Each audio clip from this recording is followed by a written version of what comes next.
Just kill me fast. Those were the first words Will Morgan heard from the dying woman hanging in a burlap sack from his cottonwood tree. He should have walked away, should have let the desert take her like it takes everything else. But something in her eyes, broken defiant still fighting, wouldn't let him. What he found under that blanket would drag him back into a world he'd sworn to leave behind. A world of blood silence and debts that never die. Stay with me until the end and drop a comment with your city so I can see how far this story travels. The wind that morning tasted like copper and dust. Will Morgan stood at the fence line of his property, one boot pressed against the lowest rail, watching the way the light broke over the Dragoon Mountains. It was the kind of sunrise that made a man think about God if he still believed in that sort of thing. Will didn't. Not anymore. Not since he'd buried Sarah beneath the cottonwood with nothing but a wooden cross and a promise he couldn't keep. The ranch wasn't much. 40 acres of stubborn earth, a house that leaked when it rained, and a barn that leaned like a drunk after last call. But it was quiet. And quiet was all Will had left. He'd been checking the fence for breaks. Coyotes had been getting bold again when he saw it. Something hanging from the cottonwood. At first he thought it was a feed sack, maybe blown loose from someone's wagon, but the shape was wrong. Too long, too deliberate. And when the wind shifted, he heard it, breathing, shallow, ragged, human. Will's hand went to the pistol at his hip, instinct older than thought. He approached slowly, boots crunching over dry grass, eyes scanning the tree line for movement. The desert taught you early nothing out here was what it seemed. The sack hung from a low branch tied with frayed rope that looked like it had been gnawed through by something or someone. Will drew his knife and cut it down. The sack hit the ground with a sound that made his stomach turn. Too heavy, too soft. He knelt and pulled the burlap away. A woman. Young. Maybe 20, maybe younger. Her face was sun-blistered and streaked with dirt and blood. Her hair was matted dark with sweat, and God knew what else. Her wrists were bound with rusted wire, the kind ranchers used for mending gates, and the skin beneath was raw and weeping. She wore the remains of a dress calico once white, now the color of old bone. But it was her eyes that stopped him. They were open, staring straight at him, not afraid, not pleading, just empty. Like she'd already made peace with dying. Her lips moved. Just kill me fast. The words came out in a whisper dry as the wind. Will stared at her. His hand hovered over the pistol. For a moment, just a moment, he considered it. It would be a mercy. Whatever she'd been through, whatever had brought her here, death might be kinder than dragging her back from the edge. But then she blinked. And in that blink, he saw something he recognized. Something he'd seen in his own reflection every morning for the past 3 years. The will to survive buried so deep it barely flickered. Not today, he said quietly. He slid his arms beneath her, one under her knees, one behind her shoulders, and lifted. She weighed nothing, a ghost made flesh. Her head lolled against his chest, and he felt the faint, irregular thump of her heartbeat. Still alive, barely.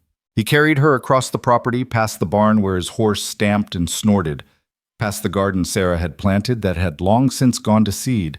The house stood at the center of it all, small and weathered, its porch sagging under the weight of too many silent years. Inside, the air was cool and stale. Will kicked the door shut behind him and laid her on the floor near the stove. He didn't have a proper bed, hadn't bothered keeping the bedroom after Sarah died. He slept in a chair most nights, or out on the porch when the memories got too loud. He fetched water from the barrel, tore a strip from an old shirt, and began cleaning the dirt from her face. She didn't flinch, didn't make a sound, just stared at the ceiling like she was looking through it into some other world. "Can you hear me?" he asked. No response. He checked her pulse, weak but steady. Her breathing was shallow, but it hadn't stopped. He unwound the wire from her wrists, slow, careful cursing under his breath at the damage. The wire had cut deep, and infection had already started to set in. He'd seen wounds like this before. Men who'd been tied to wagons and dragged. Prisoners left to rot in the sun. This was deliberate. This was punishment. Will cleaned the wounds as best he could, wrapped them in clean cloth, and covered her with the only blanket he had. Then he sat back on his heels and looked at her. "Who the hell are you?" he muttered. She didn't answer. Maybe she couldn't. Maybe she'd forgotten.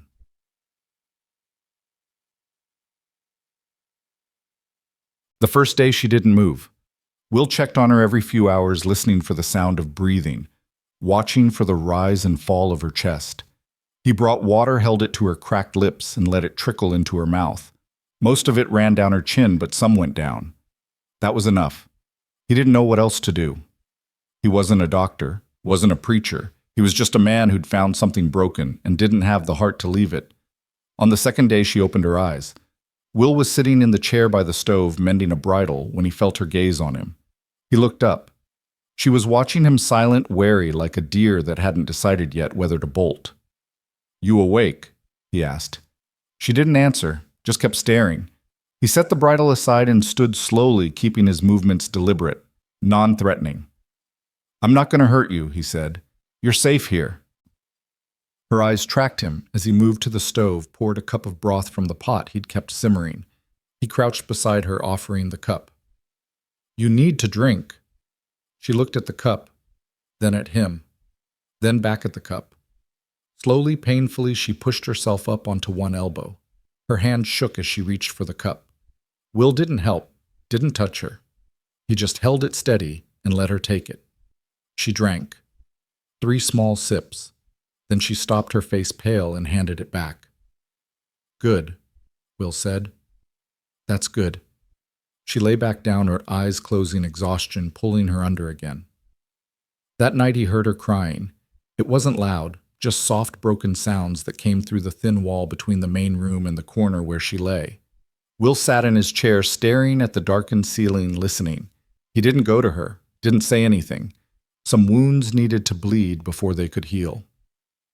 By the end of the first week, she could sit up on her own. She still didn't speak, didn't ask questions. But she watched him, watched the way he moved through the house, the way he cooked his meals, the way he checked the locks on the doors at night. She ate slowly, carefully, like she expected the food to be taken away.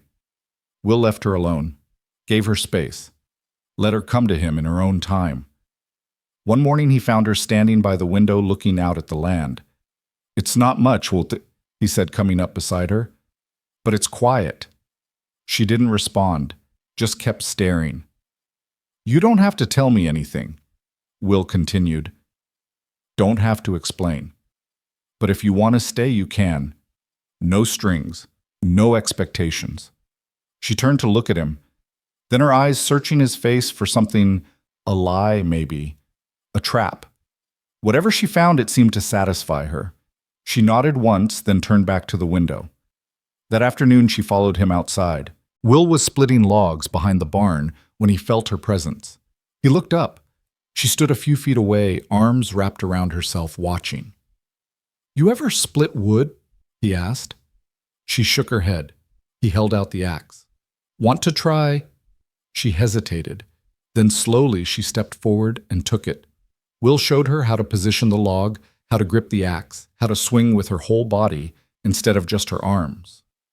She listened without speaking, then raised the axe and brought it down. The log split clean in 2. She stared at it, then at the axe in her hands. Then, for the first time since he'd found her, she smiled. It was small, fragile, but it was real. The days began to blur together after that. She started helping around the ranch, small things at first, sweeping the porch, feeding the chickens, hanging laundry on the line. She moved like a ghost, silent and careful, never asking permission, never expecting praise. Will didn't push, didn't ask her name or where she'd come from. He figured she'd tell him when she was ready. Or maybe she wouldn't. Either way, it didn't matter. What mattered was that she was healing. Her wrists began to mend, the color returned to her cheeks. She stopped jumping at every sound, stopped flinching when he moved too quickly. And slowly, piece by piece, she began to speak. It started with single words. "Thank you." "Yes." "No." Then short sentences. "The chickens need more feed." "I fixed the fence by the barn." And then one night she said something that made Will's chest tighten. They were sitting on the porch watching the stars come out. She was wrapped in the blanket, her knees pulled to her chest.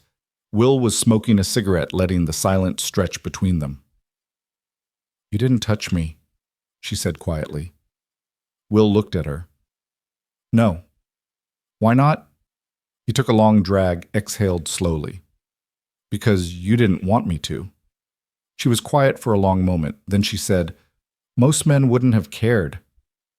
I'm not most men.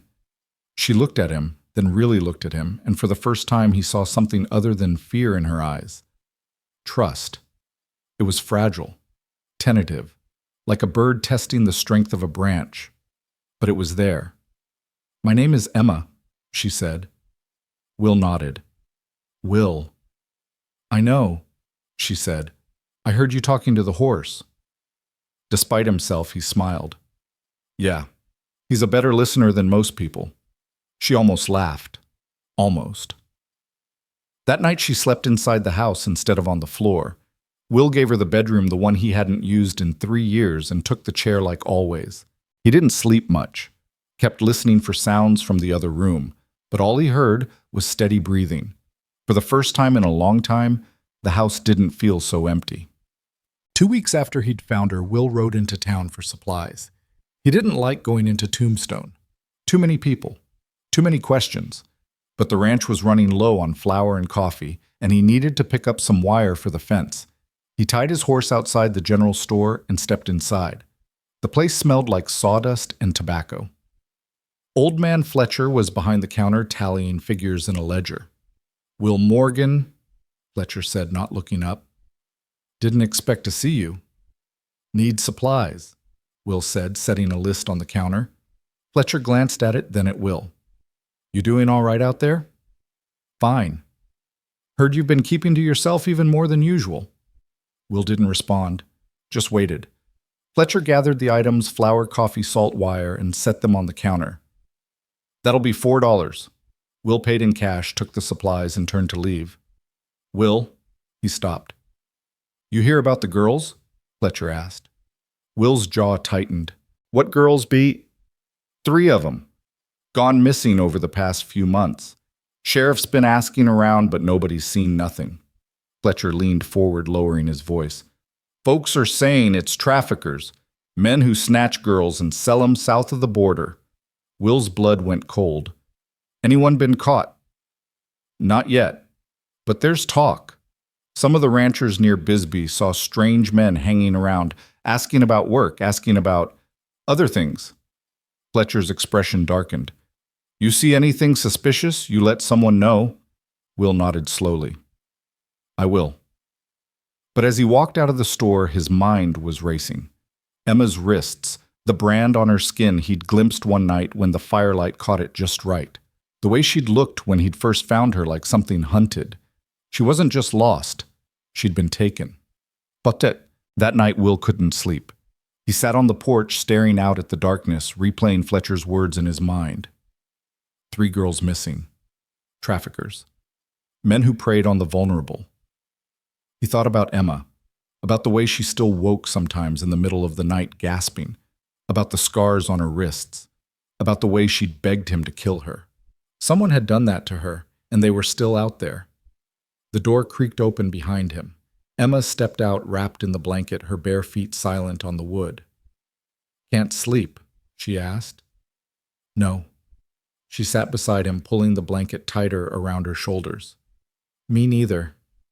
They sat in silence for a while, listening to the night sounds, the distant howl of a coyote, the rustle of wind through the grass. Will? She said quietly. Yeah. Why did you save me? He didn't answer right away, just stared out at the horizon where the stars met the edge of the world. Because someone had to, he said finally. She looked at him, her eyes shining in the moonlight. What if they come back? Who? The men who did this to me. Will turned to face her. His voice was low, steady, and filled with a quiet conviction that left no room for doubt. Then they'll have to go through me first. She held his gaze for a long moment.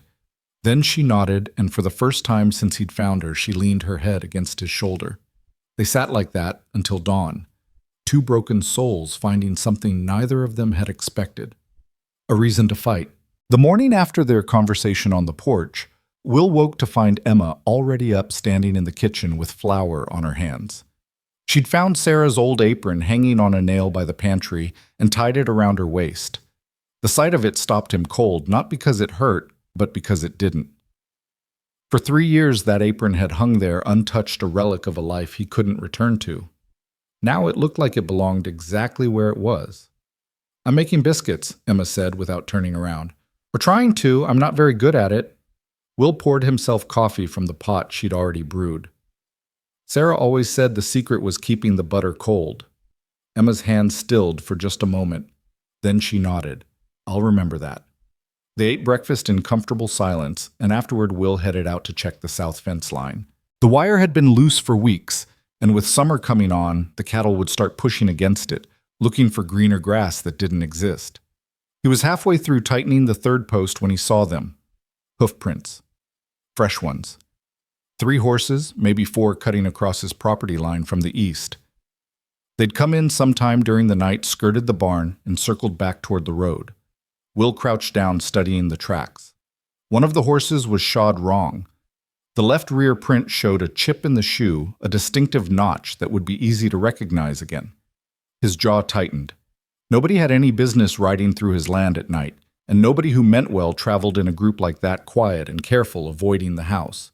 He followed the tracks to the property line, where they disappeared onto the hard-pan road that led to Bisbee. For a long moment he stood there, hand resting on the fence post, weighing his options. Could be drifters.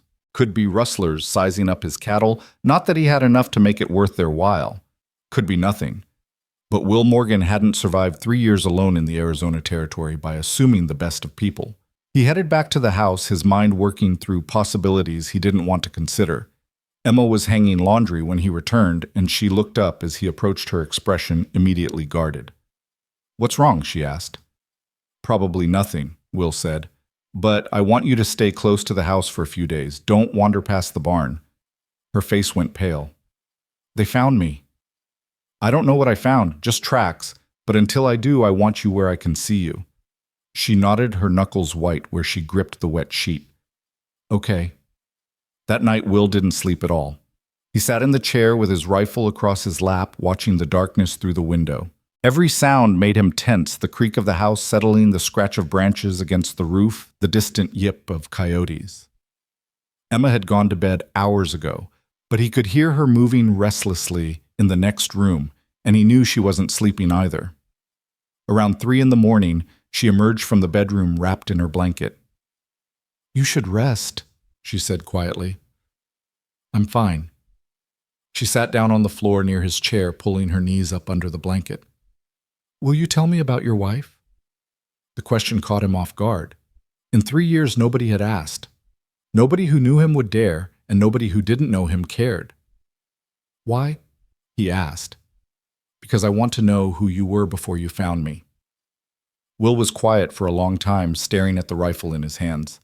Then he started talking, and once he started, he couldn't stop. Her name was Sarah. She was a school teacher's daughter from Denver, smart as hell and too brave for her own good. Came out here because she wanted to see the frontier.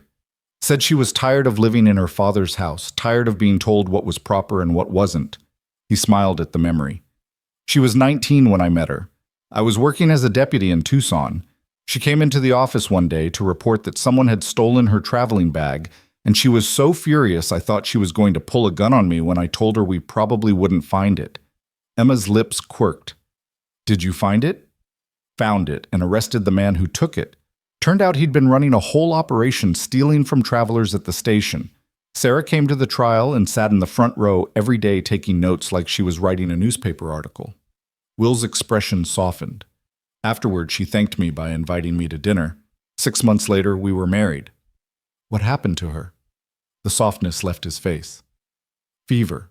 Started in town and spread through the territory like wildfire. By the time the doctor made it out here, she was already gone. 23 years old." He was quiet for a moment. "I buried her under the cottonwood because it was her favorite tree. She used to sit under it in the evenings and read to me. Poetry mostly. Whitman. She loved Whitman." Emma's eyes were wet. "I'm sorry." "Me too." "Is that why you left Tucson?" "Became a rancher." "Part of it." Will set the rifle aside and leaned back in the chair. "The other part was I stopped believing there was any point to wearing a badge. You can arrest 100 men and there'll be 101 waiting to take their place. The law doesn't stop bad things from happening, it just punishes them after. He looked at her. I wanted to be somewhere where I didn't have to watch the world prove that to me every day. Emma was silent for a long time. Then she said, But you didn't stop being who you were. What do you mean? You saved me. You didn't have to, but you did. That's not a man who stopped caring. That's a man who still believes in something. Will didn't know what to say to that, so he said nothing. As dawn broke, Emma finally went back to bed, and Will made himself coffee and stepped out onto the porch. The land was washed in gold and pink light, beautiful and indifferent. He drank his coffee and watched the sun climb and tried not to think about the hoofprints that were still out there somewhere leading to men he couldn't see. The next 3 days passed quietly. Too quietly. Will worked the ranch with one eye always on the horizon, and Emma stayed close like he'd asked, though he could see the tension building in her shoulders, the way she flinched at every sound. On the 4th day, he rode into town again this time, with questions that needed answers. The sheriff's office in Tombstone was a small adobe building that smelled like old leather and tobacco smoke. Sheriff Tom Garrett was sitting behind his desk cleaning his pistol when Will walked in. He looked up surprised. Will Morgan. Twice in 1 month. I'm starting to think you miss civilization. Need information, Will said, getting straight to it. Fletcher mentioned missing girls. Garrett's expression turned serious. He set the pistol down and gestured to a chair. What do you want to know? Everything. The sheriff leaned back, his chair creaking. 3 girls in 4 months. First one was a rancher's daughter from Bisbee, 16 years old, disappeared on her way home from church. Second was a saloon girl from Tucson. Nobody paid much attention to that one until the 3rd girl went missing from right here in Tombstone, Baker's daughter, 15. Any leads? Not many. But there have been reports of strangers passing through, men nobody recognizes asking questions about work, about ranches, hiring, about families with daughters. Garrett's jaw tightened. One witness said she saw a wagon headed south with what looked like cargo covered in canvas. Said she heard crying, but by the time we got out there, the trail was cold. Will's hands clenched. What kind of men? The kind that know how to disappear. We're talking about traffickers, Will. Men who sell girls to brothels in Mexico, or worse. They move fast, they're organized, and they're careful. Garrett studied him. Why are you asking? Will hesitated. Then he said, found someone on my property. A woman. She'd been hurt, bound, and left to die. The sheriff sat forward. When? 3 weeks ago. Is she still alive? Yes. Can she identify who did it? She hasn't said much at all. Will met Garrett's gaze. But I saw a brand on her wrist, 3 letters, JKS. Garrett went very still. You're sure? I'm sure. The sheriff stood and walked to a filing cabinet, rifling through papers until he found what he was looking for. He laid a wanted poster on the desk. The sketch showed a hard-faced man with a scar running from his left eyebrow to his cheek. Below the image were the words Jacob Klein Sawyer, wanted for abduction assault trafficking. Reward $500. JKS, Garrett said quietly. Jacob Klein Sawyer. We've been tracking him for 2 years. He runs a network that stretches from Tucson to the border, snatches girls, breaks them, sells them. The ones that fight back. He didn't finish the sentence. He didn't have to. Will stared at the poster, memorizing every line of that face. You know where he is? No, he moves around, uses different camps, different routes. Last we heard he was somewhere near the Dragoons, but that was a month ago. Garrett looked at him. If the woman on your ranch can identify him or any of his men, it could help us find him. She's not ready to talk about it. She's not ready, Will said firmly, and I'm not going to force her. Garrett sighed, but nodded. All right, but if she remembers anything, you bring her to me. And in the meantime, you watch yourself. If Sawyer thinks she's alive and can testify against him, he'll come looking. Let him. The sheriff gave him a long look. You're not a deputy anymore, Will. You go up against men like this alone, you'll get yourself killed. I'll keep that in mind. Will left the office and rode home, the wanted poster folded in his pocket and a cold fury burning in his chest. He knew men like Jacob Sawyer, had arrested men like him back when he still believed a badge meant something. They were predators, pure and simple. They didn't have consciences or regrets. They just took what they wanted and moved on, leaving wreckage in their wake. And one of them had hurt Emma. When he got back to the ranch, Emma was in the garden pulling weeds. She looked up as he approached, and something in his expression made her stand. "What happened?" she asked. Will dismounted and walked over to her. He pulled the wanted poster from his pocket and unfolded it. "Do you know this man?" Emma looked at the sketch. Her face drained of all color. The poster slipped from her fingers and fell to the ground. "Emma." She took a step back then, another her hand going to her throat. Her breathing came fast and shallow. Will reached for her, but she jerked away, her eyes wild. "Don't touch me," she gasped. "Don't, I can't. Emma, look at me. Look at me." Will kept his voice calm, steady, even though his own heart was pounding. "You're safe. He's not here. You're safe." She shook her head violently, tears streaming down her face. "You don't understand. He'll come back. He always comes back. He said if I ran, he'd find me. He'd make me watch him kill whoever helped me. He'd make me watch, and then he'd—" Her words dissolved into sobs. Will stood frozen, watching her fall apart, every instinct screaming at him to do something, fix this, make it stop. But he'd learned enough in the past 3 weeks to know that sometimes the best thing you could do for someone was give them space to break. So he waited. Eventually, Emma's sobs quieted. She sank down onto the ground, hugging her knees, her whole body trembling. Will crouched a few feet away, close enough that she could reach him if she wanted, far enough that she didn't feel trapped. "His name is Jacob," she said finally, her voice raw. "Jacob Sawyer. He took me from Tucson 4 months ago. I was working at the mercantile. He came in asking about supplies, and I helped him. And the next day I was walking home and—" She closed her eyes. "I woke up in a wagon. There were 2 other girls with me. We were tied and gagged, and they drove us for days. I don't even know where. Some camp in the middle of nowhere." "What happened to the other girls?" Will asked quietly. "He sold them. To men who came with money and didn't ask questions. But me," her voice cracked, "I fought back, tried to escape, so he kept me, said I needed to learn my place. He branded me like an animal, and—" She couldn't finish. Will's hands clenched so tight his knuckles went white. "How did you get away?" "I didn't. He got tired of me. Said I was too much trouble. So he had his men tie me up and leave me to die. Told them to make it look like a suicide so if anyone found me, they wouldn't come looking." Emma looked up at him, her eyes red and swollen. "You weren't supposed to cut me down. I was supposed to die." "Well, I did cut you down," Will said. "And you didn't die. And now he's going to answer for what he did to you. You can't—" "I'm not asking your permission, Emma. I'm telling you what's going to happen." He stood and held out his hand. "Come on, let's get you inside." She took his hand and let him pull her to her feet. They walked back to the house in silence, and Will settled her in the chair by the stove with a blanket and a cup of tea she didn't drink. Then he went outside and stood on the porch, staring out at the land, his mind working.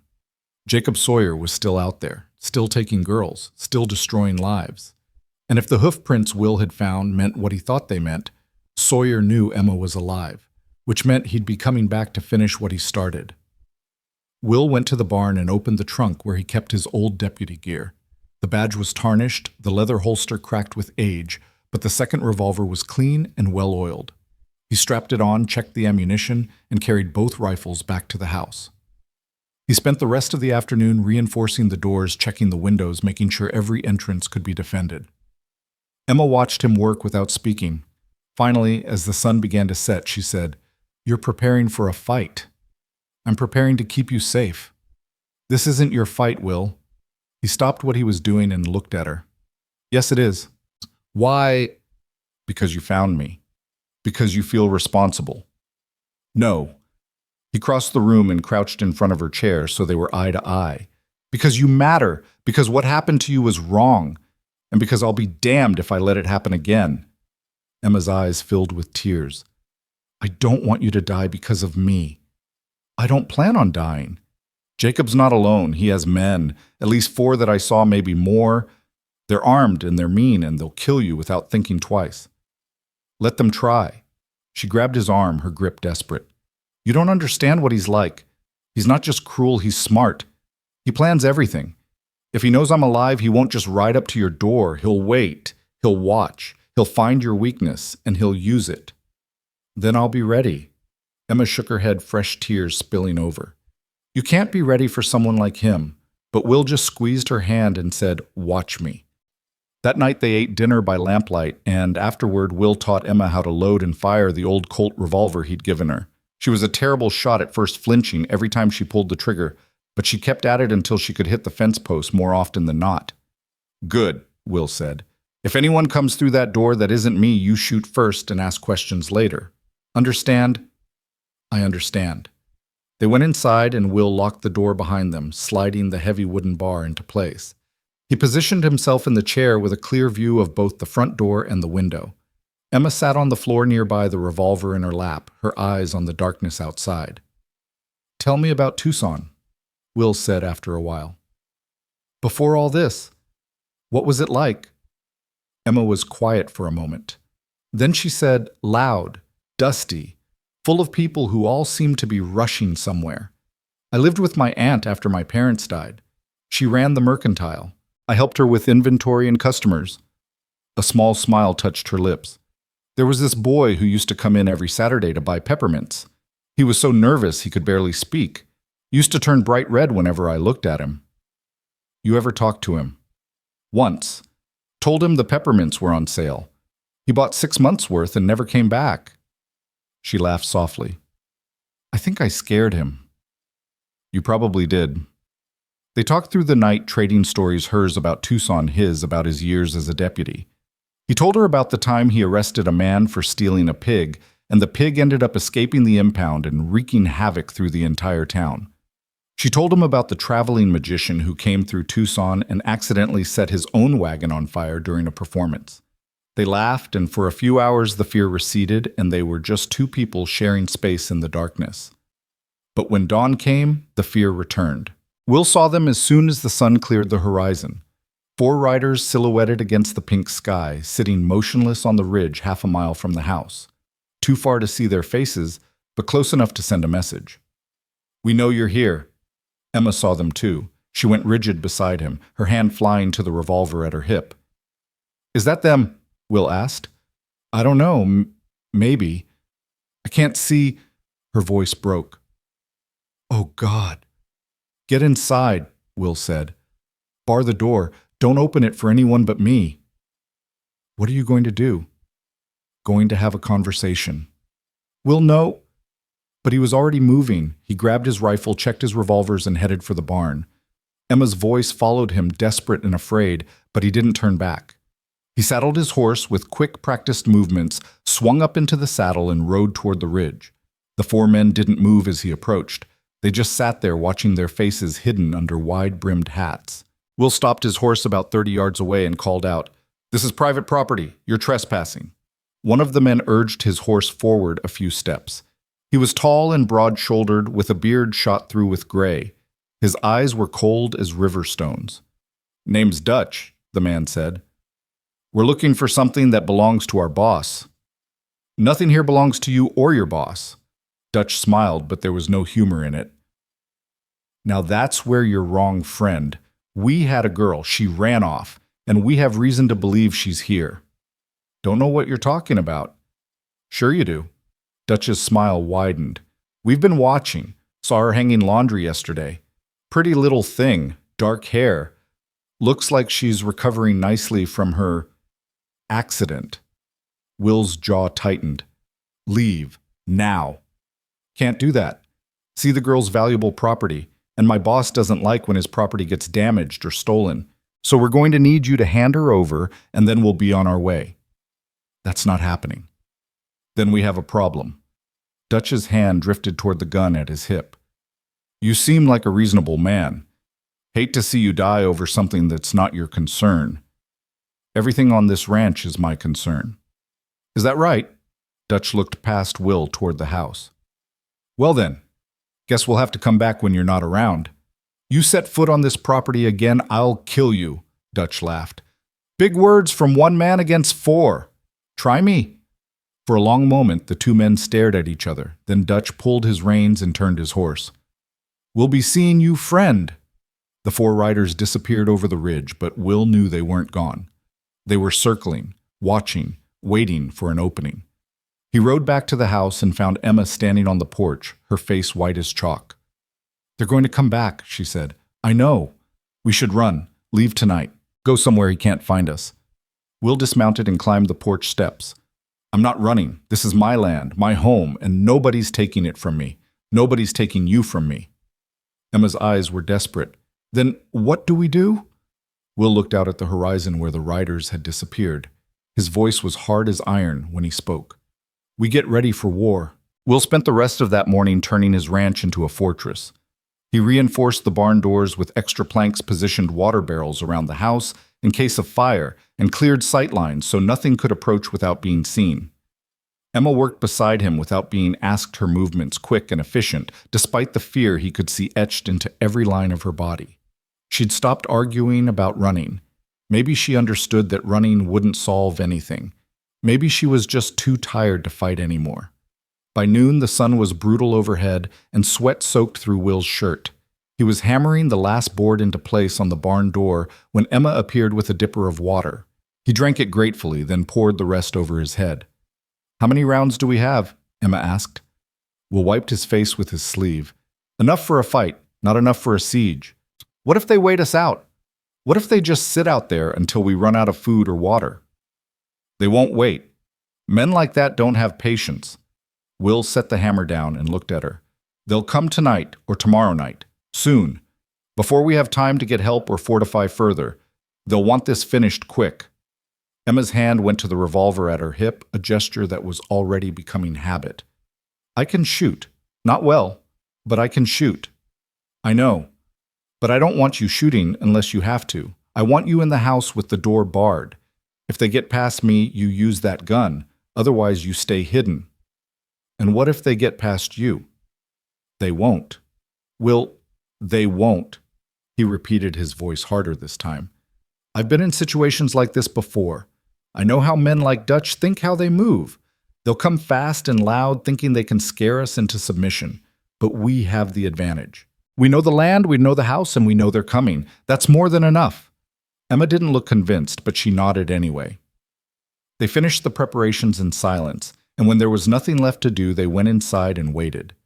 Will positioned himself at the window with his rifle, while Emma sat at the table cleaning the revolver for the third time. The house was hot, and still the only sound the tick of the clock on the mantel and the occasional creak of wood settling. Around 3 in the afternoon, Emma spoke. "Tell me about the worst fight you were ever in, when you were a deputy." Will didn't take his eyes off the window. "Why?" "Because I need to know you've survived something like this before. I need to believe you'll survive it again." He was quiet for a long moment, remembering. "It was in a mining town called Silver Creek. I was transporting a prisoner to Tucson for trial, a man named Curtis Reed. He'd killed 3 people in a robbery, and his brothers wanted him back. They ambushed us 10 miles outside of town. 5 of them against me and my partner. What happened? My partner took a bullet in the first volley, went down before he could even draw. The Reed brothers thought that was it, thought I'd surrender. But I had cover behind a rock formation and a rifle with a full magazine. I held them off for 6 hours, killed 2 of them, wounded another. The rest finally gave up when they realized Curtis wasn't worth dying for." "And your partner?" "He lived, carried him back to town and got him to a doctor. He was laid up for 3 months, but he made it." Will glanced at her. "The point is, I've been outnumbered before. I've been outgunned before. And I'm still here." Emma absorbed this, her fingers still working the cloth over the revolver's cylinder. "Were you scared?" "Terrified." "But you didn't run." "No." "Why not?" Will turned to look at her fully. "Because running meant letting Curtis Reed go free, meant letting his brothers win, meant all those people he killed died for nothing. I couldn't live with that." Emma's eyes were bright with unshed tears. "Is that what this is? You can't live with letting them win." "That's part of it." "What's the other part?" He held her gaze. "You." The word hung in the air between them, heavy with meaning. Neither of them was quite ready to name. Emma looked away first, her cheeks flushed, and went back to cleaning the gun she'd already cleaned twice before. Will returned his attention to the window, but something had shifted in the room, something fragile and new. The afternoon dragged into evening. Will made coffee, and Emma heated up the stew she'd prepared that morning. They ate quickly, mechanically, neither tasting the food. When darkness finally fell, Will lit a single lamp and positioned it away from the windows so the light wouldn't silhouette them. Then he settled back into his chair with the rifle across his knees and waited. Emma dozed fitfully at the table, her head pillowed on her arms, the revolver within easy reach. Will watched her sleep and felt something tighten in his chest. 3 weeks ago, she'd been a stranger dying in a burlap sack. Now, she was the reason he was preparing to fight 4 armed men. When had that happened? When had she stopped being someone he was helping and started being someone he couldn't imagine losing? He didn't have an answer. Maybe there wasn't one. Maybe some things just happened without reason or logic, like storms or sunrises. Around midnight, he heard it. The soft crunch of boots on gravel. Will's hand tightened on the rifle. He leaned close to the window, peering through the gap in the curtain. At first he saw nothing, then movement near the barn, a shadow detaching itself from other shadows moving low and fast. They were here. He crossed to the table and touched Emma's shoulder. She woke instantly, her hand going to the gun. "They're outside," Will whispered. "Get in the bedroom. Bar the door. Don't come out no matter what you hear." Emma's face was pale but determined. She stood, grabbed the revolver, and moved toward the bedroom. Then she stopped and turned back. "Will?" "Yeah." "Don't die." He almost smiled. "I'll do my best." She disappeared into the bedroom, and he heard the scrape of the bar sliding into place. Good. Now he could focus on what was coming. Will moved to the far corner of the room, where he had a clear view of both the front door and the window. He checked his revolvers one last time, made sure the rifle was loaded, and steadied his breathing. The waiting was always the worst part. The moment before violence, when your mind played out 100 different scenarios, none of them good. The first shot shattered the window. Glass exploded inward, and the lamp on the far side of the room erupted in flame. Will dropped flat as 2 more shots punched through the door. So much for them being smart about this. They were going loud and aggressive, trying to flush him out through fear and chaos. It wouldn't work. Will crawled to the window and fired 3 quick shots into the darkness. He heard a grunt of pain and someone cursed. One down, or at least wounded. He rolled away from the window as return fire tore through the walls, splinters raining down around him. The front door shuddered under impact as someone tried to kick it in. Will fired twice through the door and was rewarded with a scream. The kicking stopped. "We can do this all night, old man." Dutch's voice came from outside, hoarse and angry. "Just send out the girl, and nobody else has to die." Will didn't waste breath on a response. He reloaded the rifle and moved to a different position. Never stay in one place. That was the first rule of surviving a gunfight. The moment you became predictable was the moment you became dead. Something crashed through the back window. Will spun and saw the oil lamp an instant before it shattered against the floor flames, spreading fast across the old dry wood. Damn it! They were trying to burn him out. He grabbed the nearest water bucket and doused the flames before they could catch, then fired blind through the broken window. The answering shots went high, punching through the ceiling. Emma's voice came from the bedroom, scared and muffled by the door. "Stay where you are," he shouted back. More shots. The front door was taking a beating now, the wood beginning to splinter around the bar. Will knew he couldn't hold it forever. Eventually they'd breach one entrance or another, and then it would become close quarters fighting, 4 against 1 in the dark. Not good odds. But Will Morgan had survived on not good odds before. He moved to the kitchen and grabbed the second rifle he'd positioned there, along with the box of ammunition. Then he did something they wouldn't expect. He went to the front door, pulled back the bar, and kicked it open. The man on the other side barely had time to look surprised before Will's rifle spoke. He went down hard. Will stepped over him onto the porch and fired into the darkness, methodical and precise. Muzzle flash lit up the night in strobe bursts. He saw Dutch diving for cover behind a water trough, saw another man stumbling with blood on his shirt, saw the third one raising a shotgun. Will dropped flat as the shotgun roared. The shot went over his head and he heard it tear through the wall behind him. He rolled, came up on one knee, and put 2 rounds into the man with the shotgun. The man dropped like a puppet with cut strings. 2 down. Maybe 3 if the one he'd shot through the door was out of the fight. Dutch was shouting something, but Will couldn't make out the words over the ringing in his ears. He retreated back into the house, slammed the door, and threw the bar back in place. His shoulder burned where he'd hit the porch wrong, and his hands were shaking from adrenaline. He did a quick check. No hits, nothing bleeding, just bruises and ringing ears. The shooting had stopped.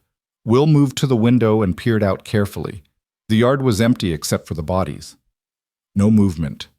No sound except the distant howl of coyotes and his own harsh breathing. Will... Emma's voice, again desperate now.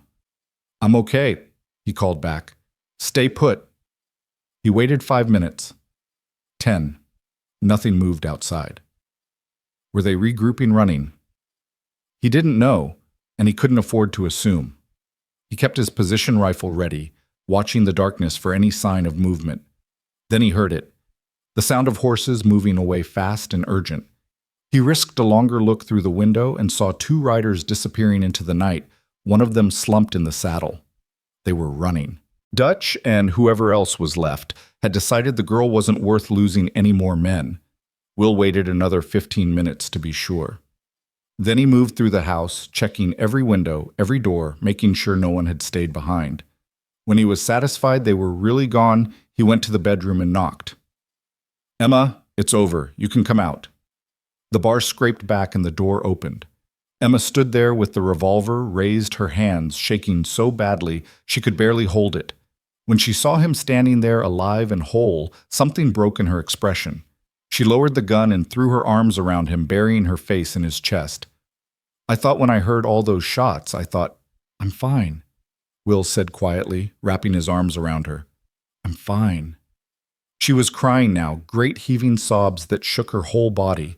Will held her and let her cry, one hand stroking her hair, feeling the tremors run through her. When she finally quieted, he pulled back just enough to look at her face. "Are you hurt?" he asked. She shook her head. "No, just scared." "That's over now. They're gone."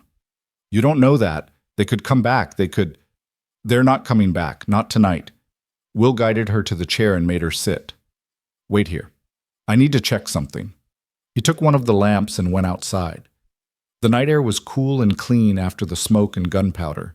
He approached the first body, carefully rifle ready, but the man was dead. Shot through the chest. The second body was the one from the porch, also dead. Will searched them both, looking for anything that might tell him where Dutch and the others would go, but found nothing except a few coins and some ammunition. He dragged both bodies away from the house and covered them with canvas. He'd deal with them properly in the morning. For now, he just wanted them out of sight. When he came back inside, Emma was still in the chair staring at nothing. 2 dead, Will said. 2 got away, Dutch and 1 other. "Will he come back?" "Not tonight, maybe not ever. I hit the other man pretty bad. They'll need time to regroup 10 wounds, and now they know we're not easy targets." Emma looked up at him. "What about the law?" "Shouldn't we tell the sheriff?" "We will. First light, I'll ride into town and report what happened. They'll send someone to collect the bodies and maybe put together a posse to track Dutch." Will sat down across from her. "But Emma, they're going to ask questions about why these men came here. About you." Her face went pale again. "I know." "You don't have to tell them everything, just enough that they understand what happened." "What if they don't believe me?" "They'll believe you. You have the brand. You have the scars. And we have 2 dead men outside who came here trying to take you by force." Will leaned forward. "Nobody's going to doubt your story." Emma nodded slowly. Then she said, "What happens after you tell the sheriff, after they chase Dutch?" "We rebuild, fix the damage, get back to normal." "Normal?" Emma laughed, but there was no humor in it. "I don't even know what that means anymore." Will reached across and took her hand. "It means you're safe. It means you don't have to run or hide. It means you can wake up in the morning without being afraid." "Will that ever really happen? Will I ever really feel safe again?"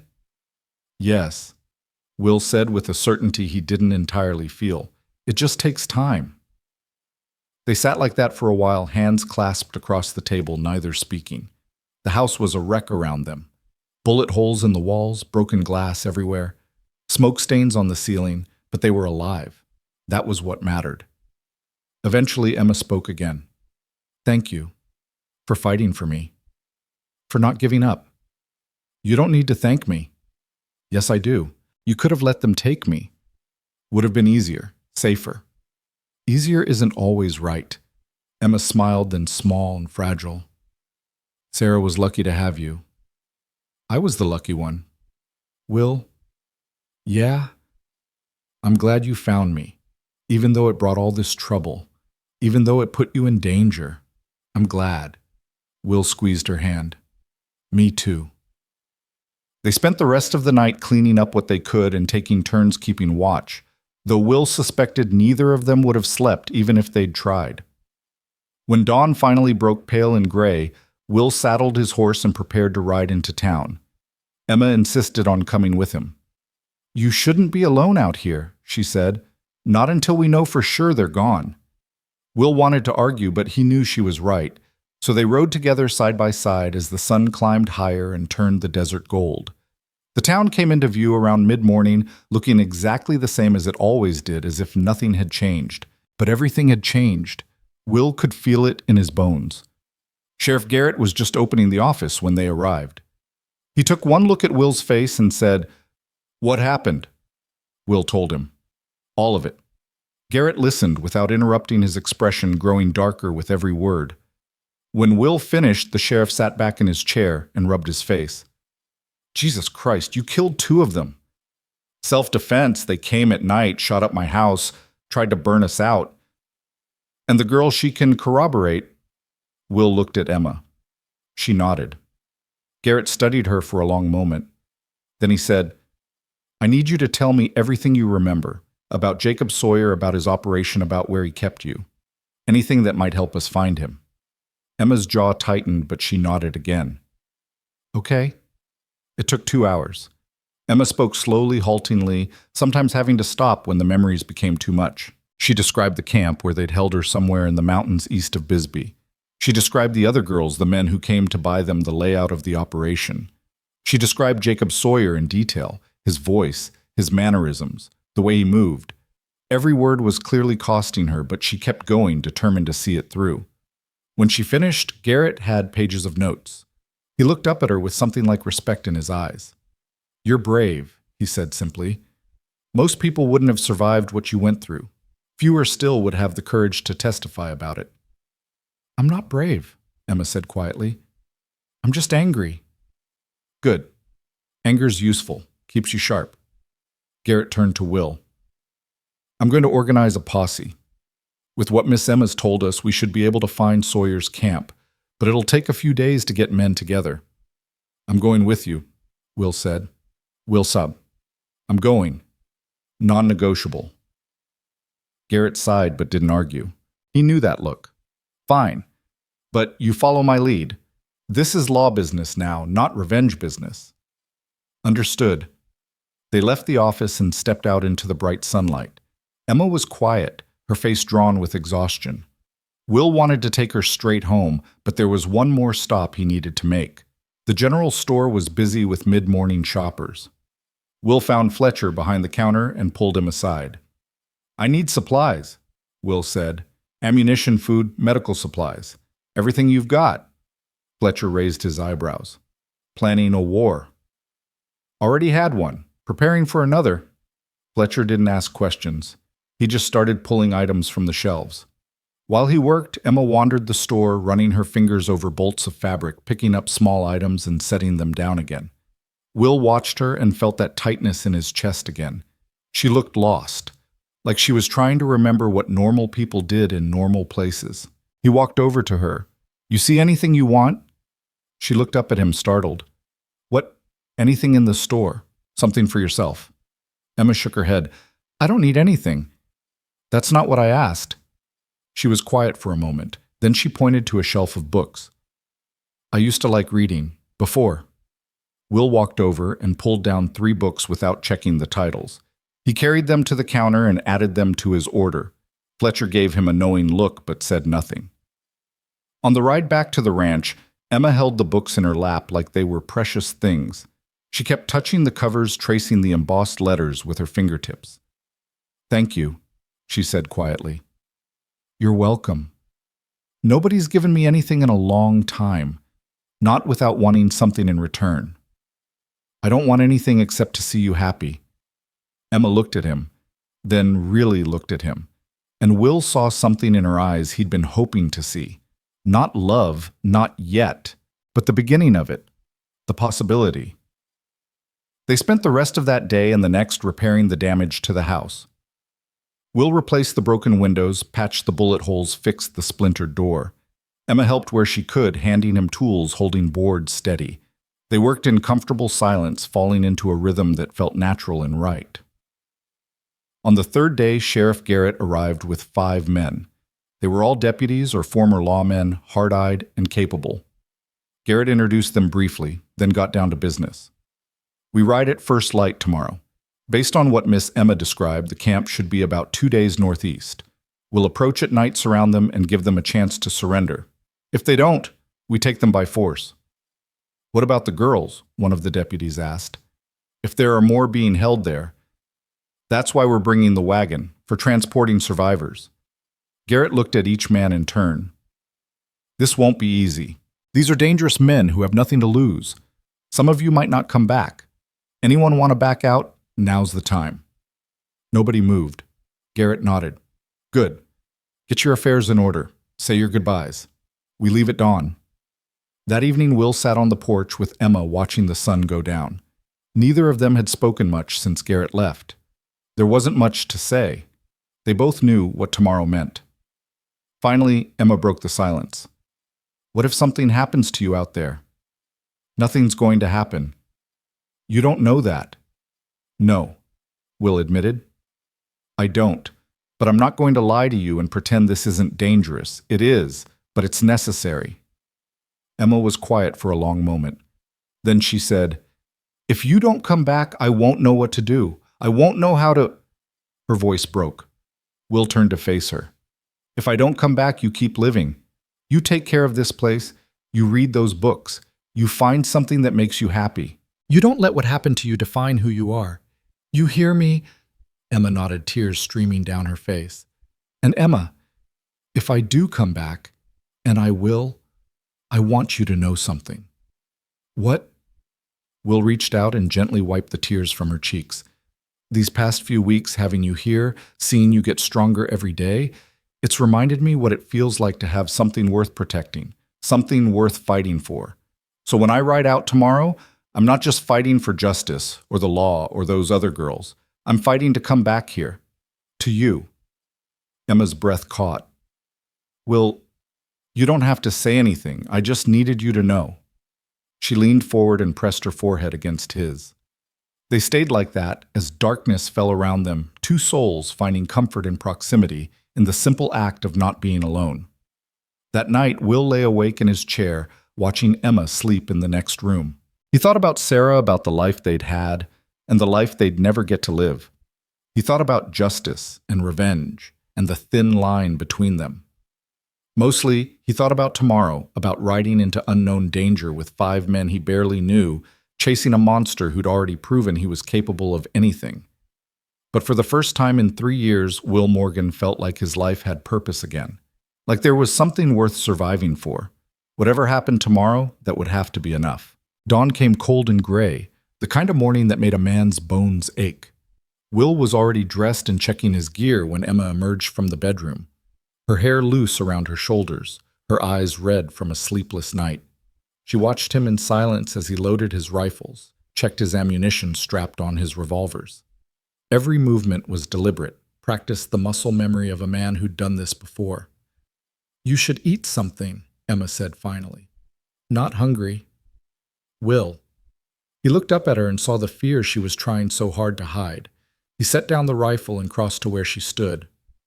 "I'll eat," he said quietly, "if you eat with me." She nodded and moved to the stove where she'd already started coffee. They ate in silence, neither tasting the food, both acutely aware that this might be the last morning they shared. Outside, the sound of horses approaching broke the stillness. The posse had arrived. Will stood and gathered his weapons. Emma followed him to the door, her arms wrapped around herself like she was trying to hold herself together. On the porch, Sheriff Garrett sat astride his horse, flanked by the 5 deputies. They looked grim and ready men who understood what they were riding toward. "Time to go," Garrett said. Will turned to Emma. For a moment he couldn't find words. Then he simply pulled her close and held her, feeling her heart beat against his chest, memorizing the way she fit in his arms. "Come back," she whispered against his shoulder. "I will. Promise me." "I promise." He pulled back, looked into her eyes one last time, then mounted his horse. Emma stood on the porch watching as the 7 riders moved out, and Will forced himself not to look back. Looking back was bad luck. Looking back meant doubt. He needed to ride forward with certainty, with the absolute belief that he would survive this and return to her. The posse rode northeast through country that grew increasingly rough and wild. They passed through stands of juniper and mesquite, climbed rocky inclines where the horses struggled for footing, descended into dry washes that wound between steep canyon walls. Garrett set a hard pace, stopping only briefly to rest the horses and check their position against the landmarks Emma had described. By late afternoon, they reached the foothills of the Dragoon Mountains. The land here was harsh and unforgiving, all jagged rock and sparse vegetation. Perfect country for men who didn't want to be found. They made camp in a narrow canyon as the sun set, building no fire, eating cold rations in silence. The deputies checked their weapons and spoke in low voices about what tomorrow might bring. Will sat apart his back against a boulder, watching the stars emerge one by one. Garrett came and sat beside him. "You nervous?" the sheriff asked. "Always am before something like this." "That's good. Keeps you sharp." Garrett was quiet for a moment. "I've been thinking about what you said. About the girl. Emma." Will looked at him. "What about her?" "You care about her." "I do." "More than just someone you helped?" Will didn't answer right away. Then he said, "Yeah, more than that." Garrett nodded slowly. "Just want to make sure your head's in the right place tomorrow. Can't afford to have you thinking about getting back to her instead of staying alive long enough to get back to her. You understand the difference?" "I understand." "Good. Because I need you focused. These men we're going after, they're not going to hesitate. They'll kill you without blinking if you give them the chance." "I know what they are." "Do you because knowing and understanding are different things? I've seen good men die because they underestimated the enemy, thought they could appeal to some humanity that wasn't there." Garrett's voice hardened. "Jacob Sawyer isn't human anymore. He's something else, something that needs to be put down like a rabid dog. You need to accept that before we ride in there." Will met his gaze steadily. "I accepted that the moment I saw what he did to Emma." They rode out before dawn, leaving the horses tied a mile from where Emma had said the camp would be. They would approach on foot, quiet and careful, using the darkness and terrain for cover. Garrett had studied Emma's description of the camp layout carefully and had a plan. They would split into 2 groups, surround the camp from opposite sides, and move in at first light when the men would be groggy and off guard. Will was assigned to Garrett's group along with 2 deputies named Carson and Blake. The other 3 would approach from the east under the command of a former Army scout named Reeves. They synchronized their pocket watches and agreed on signals. Then they split up and disappeared into the pre-dawn darkness. Moving through the mountains in the dark was treacherous work. More than once, Will felt loose rock shift under his boots, heard the rattle of stones tumbling down the slope below. Every sound seemed impossibly loud in the stillness. But they moved slowly, carefully, and after 2 hours of climbing, they reached the ridge overlooking the canyon Emma had described. Will crouched behind a boulder and looked down. There it was. The camp sat in a bowl-shaped depression sheltered on 3 sides by steep rock walls. A dozen rough structures made of canvas and scrap wood clustered around a central fire pit. Even in the dim light before dawn, Will could see movement. Someone was up, tending to something near one of the larger tents. Garrett pulled out his field glasses and studied the scene. "I count 5 structures. 4 look like sleeping quarters, one's probably storage or a cook area. I don't see any lookouts posted." "Overconfident," Carson muttered. "Stupid." "Or they don't think anyone knows they're here," Blake added. Will's jaw tightened. How many girls had they brought through this camp? How many lives had been destroyed in these shabby tents? He thought of Emma, of what she'd endured here, and felt his hands clench on his rifle. They waited as the skies slowly lightened from black to gray to pale blue. The camp below stirred to life. Men emerged from the tents, stretching and scratching. Will counted 6, then 7. No sign of Dutch or Jacob Sawyer yet. Where were they? Garrett checked his watch. 5 minutes. Reeves and his men should be in position. The minutes crawled by. Will's heart hammered against his ribs. His mouth was dry. Every sense was heightened, every nerve alive. This was the moment before violence, the suspended breath before the storm broke. He'd been here before, but it never got easier. A bird called from across the canyon. Garrett's signal. Go, the sheriff whispered. They moved down the slope, rifles ready, picking their way between boulders and scrub brush. Below them, the camp was fully awake now. Men stood around the fire pit drinking coffee. One was splitting wood. Another was examining a wagon that looked like it had seen hard use. Nobody was looking up. Nobody suspected. They were 50 yards out when someone in the camp shouted. Will didn't know if they'd been spotted or if something else had triggered the alarm, but suddenly men were scrambling for weapons and diving for cover. Garrett cursed and broke into a run. Will and the deputies followed, abandoning stealth for speed. "This is the law," Garrett shouted. "Throw down your weapons. You're under arrest." The response was immediate gunfire. Bullets whined past Will's head and spanged off rocks around him. He dropped behind a boulder and returned fire, his shots measured and precise. Beside him, Carson grunted and felt blood spreading across his shoulder. Blake grabbed him and dragged him to cover. From the opposite side of the camp came more shooting. Reeves and his men had engaged.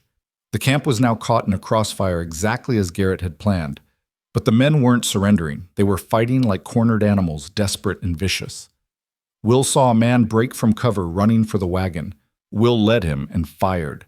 The man went down hard. Another emerged from a tent, shotgun raised. Blake shot him before he could pull the trigger. The air filled with smoke and noise and confusion. "The tents!" Garrett was shouting. "Check the tents for prisoners!" Will nodded and broke from cover, sprinting toward the nearest structure. Bullets kicked up dust around his feet, but he didn't slow. He hit the tent entrance at a run, rifle raised ready for anything. Inside was darkness and the smell of fear. His eyes adjusted, and he saw her. A girl maybe 16 chained to a support pole. Her dress was torn and filthy, her face bruised. She stared at him with wide, terrified eyes. "It's okay, Will said quickly. "I'm here to help. Are there others?" She nodded, frantically pointing to the tent next door. Will moved back outside where the shooting had lessened. Most of the men were either down or had fled into the rocks. He ran to the second tent and pushed inside. 2 more girls. Both younger than Emma. Both chained. Both looking at him like they couldn't quite believe he was real. "We're getting you out," Will said. He used his knife to work at the chains, cursing the heavy locks. "Where are the keys?" "He has them," one of the girls whispered. "The boss, Jacob." "Where is he?" "He left yesterday, went to town, said he'd be back tonight." Will's stomach sank. Sawyer wasn't here. All this and the man they really wanted had escaped. He managed to break the chains using the butt of his rifle as a hammer against the lock mechanisms. The girls stumbled out of the tent, blinking in the bright morning light. Garrett was there, his face grim, directing his men to search the remaining structures. "Find anyone else?" Will asked. "One more. Reeves is bringing her out now." Garrett looked at the 3 girls standing shell-shocked in the center of the camp. 4 girls, Jesus Christ. "Sawyer's not here. He went to town yesterday." Garrett's expression darkened. "Which town?" "They didn't say." A deputy named Morrison appeared from behind one of the tents, half carrying a man who'd been shot in the leg. "This one's talking. Says there's another camp. Bigger one. Says Sawyer runs the whole operation from there." "Where?" Garrett demanded. The wounded man spat blood. "Go to hell." Garrett grabbed him by his shirt. "You're going to hang for this. Only question is whether it's quick or slow. Tell me where Sawyer is, and I'll make sure it's quick." The man laughed, a wet, gurgling sound. "You think you scare me? You don't know what Jacob does to snitches. I'll take the rope." Will stepped forward. He crouched down so he was eye level with the wounded man. When he spoke, his voice was low and cold. You're right. We don't scare you, but let me tell you what's going to happen. We're going to find Jacob Sawyer, with or without your help. And when we do, we're going to tell him you talked. We're going to make sure he knows every detail came from you, and then before we put him down, we're going to let him know exactly who betrayed him." The man's face went pale. "You wouldn't. Try me." For a long moment they stared at each other. Then the man's resolve crumbled. "San Simon Valley. There's an old mission there. Abandoned. That's where he runs things. But it's fortified. He's got at least a dozen men. You'll never take it." "We'll see about that." Garrett ordered his men to secure the prisoners and tend to Carson's wound. The girls were given water and blankets and loaded into the wagon. They sat huddled together, not speaking, just staring at nothing. Will recognized that look. Emma had worn it for weeks. They burned the camp. Garrett said it was to destroy evidence, but Will suspected it was more than that. It was about erasing a place of horror, about making sure nobody could ever use these tents for the same purpose again. They stood and watched the flames climb into the clear morning sky, black smoke marking the spot where evil had lived. The ride back was slower with the wagon and the prisoners. They reached Tombstone late the next day. The town gathered to see them arrive, word having spread about the rescue. Women wept at the sight of the girls. Men shouted for the prisoners to be hanged right there. Garrett had to post guards on the jail to keep the crowd from taking matters into their own hands. The doctor examined the girls while Garrett wrote his report. Will stood outside the doctor's office waiting, thinking about Emma and wondering how she was managing alone at the ranch. He wanted to ride home immediately, but Garrett needed him to give a statement. So he waited, patience worn thin, until finally the sheriff emerged. "The girls will be all right," Garrett said. "Physically, anyway. Mentally." He shook his head. "That's going to take time. Maybe forever." "What about Sawyer?" "I'm sending a telegram to the territorial marshal. This is bigger than anything my office can handle, but I'll need a day to organize another posse. Men, supplies, ammunition. That mission is going to be a fortress. We can't go in half-cocked." "How long?" 3 days. Maybe 4. Will shook his head. "That's too long. He'll hear about what happened here. He'll run." "Maybe, but I'm not getting more men killed by rushing in unprepared." Will wanted to argue, but he knew Garrett was right. So he gave his statement, signed the paperwork, and finally, as the sun was setting, he mounted his horse and rode for home. The ranch appeared out of the gathering darkness like a promise kept. Lamplight glowed in the windows, smoke rose from the chimney, and on the porch, silhouetted against the light, stood Emma. She must have been watching the road, because the moment she saw him, she ran down the steps. Will dismounted, and she crashed into him, her arms wrapping around his neck, her face buried in his chest. He held her tight, feeling her tears soak through his shirt, feeling his own eyes burn. "You came back," she said over and over. "You came back." "I promised." She pulled back just enough to look at him, her hands framing his face. "Are you hurt?" "No, I'm fine." "The others?" "One wounded, none dead. We found 4 girls, Emma. 4 more like you. We saved them." Fresh tears spilled down her cheeks. "Thank God." They went inside, and Emma made him sit while she heated water for washing and prepared food he was finally hungry enough to eat. He told her everything, about the camp, about the rescue, about the wounded man's confession. When he mentioned that Sawyer hadn't been there, her face fell. "So he's still out there?" "For now. But Garrett knows where he is. We're going after him in a few days." "You're going after him?" Emma corrected. "Well, you don't have to. You've done enough. It's not about enough. It's about finishing this. And what if you don't come back next time? What if—" "Emma." He reached across the table and took her hands. "I need to do this, not just for you. For all the girls he's hurt. For the ones he'll hurt if we don't stop him. Can you understand that—" She was quiet for a long time, then she nodded. "Yes, but I don't have to like it." "No, you don't." That night, Will slept in his chair like always, but he woke in the dark hours before dawn to find Emma standing beside him. She was wearing her nightgown, her hair loose, her expression uncertain. "Can't sleep?" he asked. "I keep thinking about what happens after you catch Jacob, after this is all over. What about it? What happens to me? Do I go back to Tucson? Try to find my aunt, start over somewhere new. Will sat up slowly. Is that what you want? I don't know what I want. I just know I don't want to lose this. This place, this feeling of being safe. She hesitated. You. The word hung in the air between them.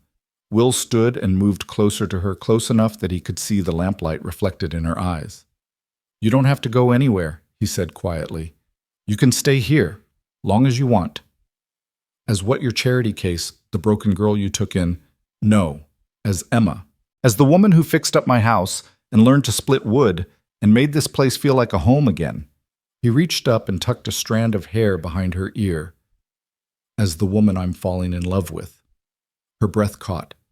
Will, you don't have to say anything. I just needed you to know. Whatever happens in the next few days, I needed you to know that. Emma's eyes filled with tears, but she was smiling.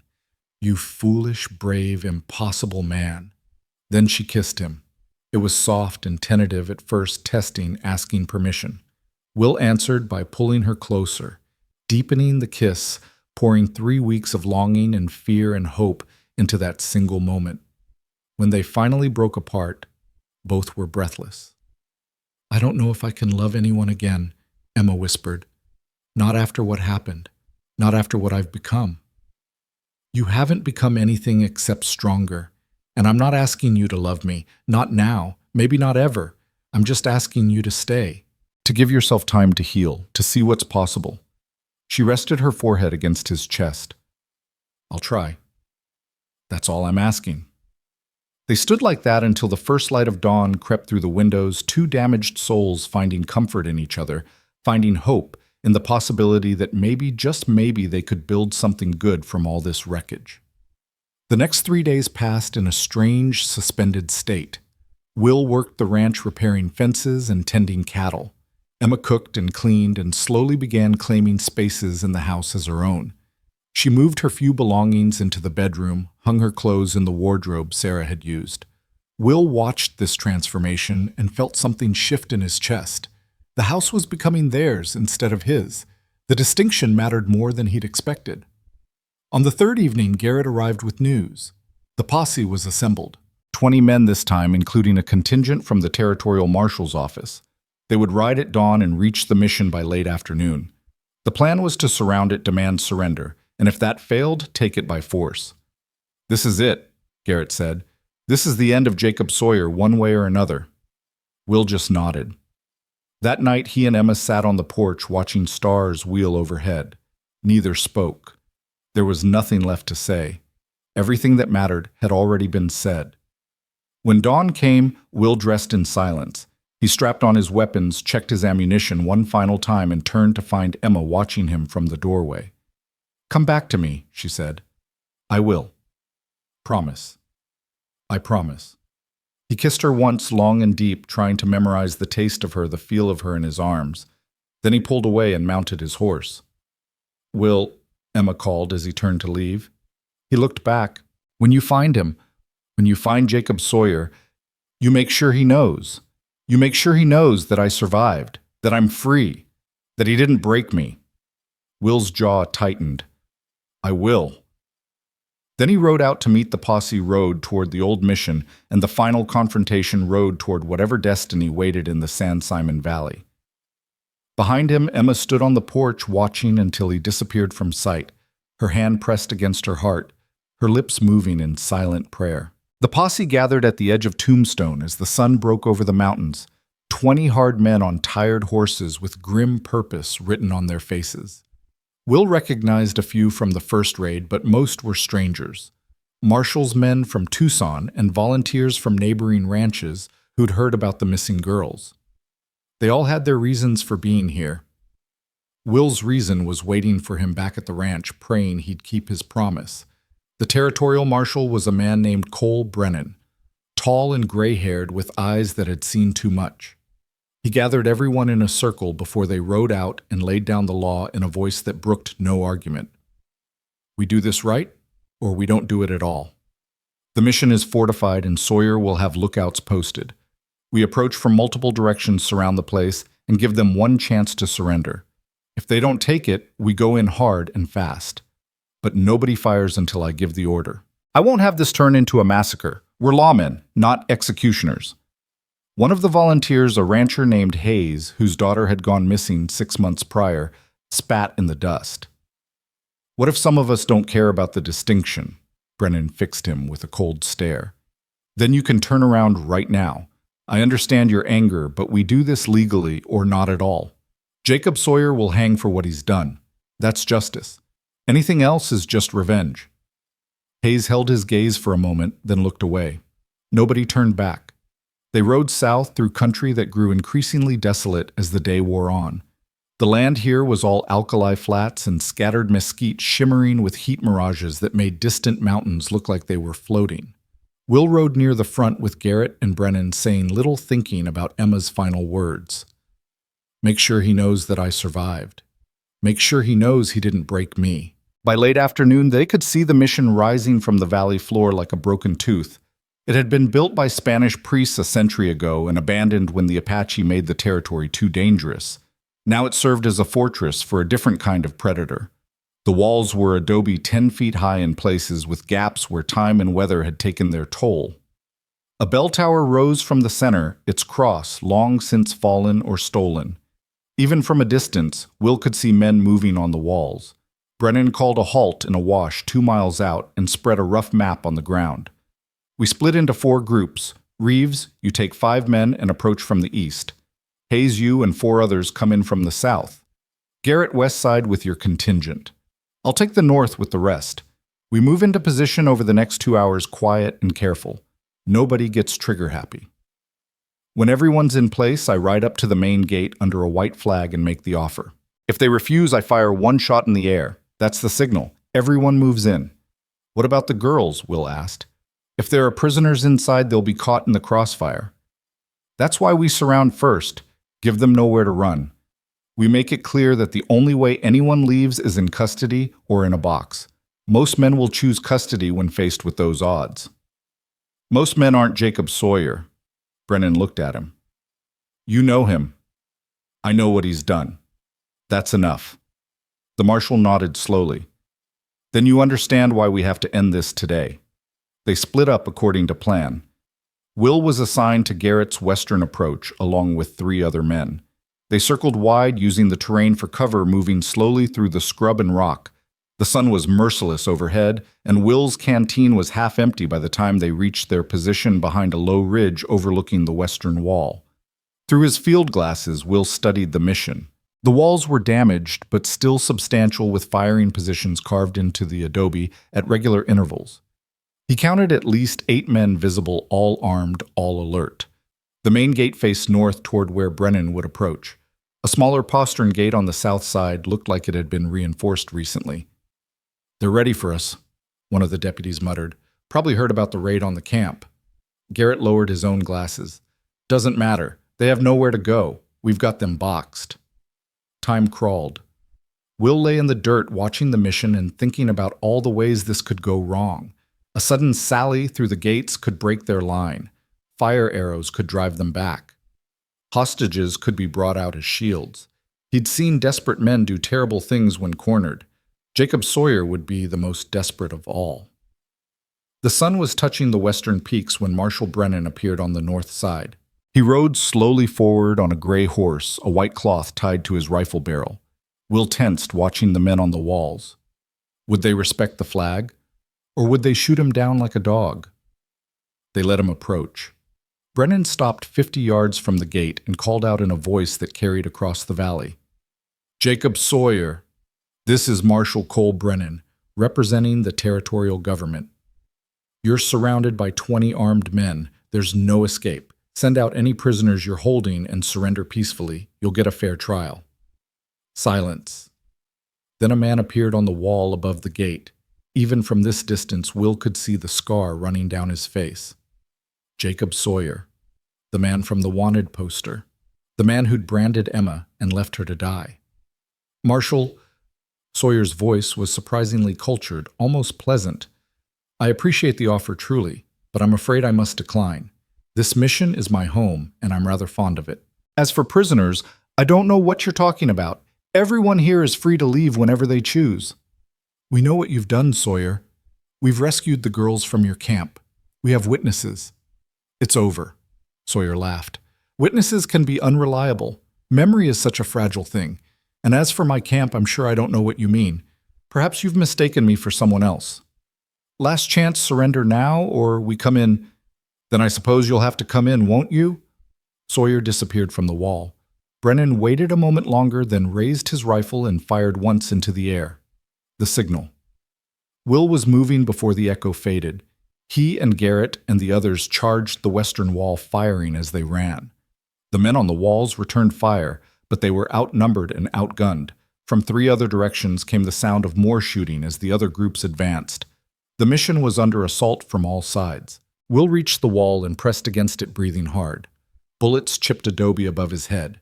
Beside him, one of the deputies was loading his rifle with trembling hands.